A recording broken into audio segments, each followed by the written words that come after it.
Hello guys, আমার দাঁত ব্যথা, বাট আমার কিছু ঠান্ডা খেতে খুবই ইচ্ছা করছে। আর আমি ভুলে গেছিলাম যে আমার দাঁত ব্যথা।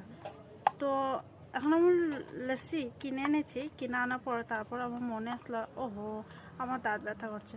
তার আগে একটু একটু ব্যথা করছিলো, বাট এতটা বুঝতে পারিনি। যখন নেওয়ার পরে তখন আমি বুঝতে পারলাম কি আমার দাঁত ব্যথা আসলো আগে থেকে, সে আমি বুঝতে পারিনি। নেওয়ার সময় কথা কথা একদম ভালোভাবে বলতে পারে। এই জায়গাটার দাঁতটা আছে না, খুবই ব্যথা করে। এত মিনস রাত্রে হলে অনেকটা ব্যথা করে, দিনে হলে একটু কম ব্যথা করে, আর সকালে রাত্রে একটু ব্যথা করে।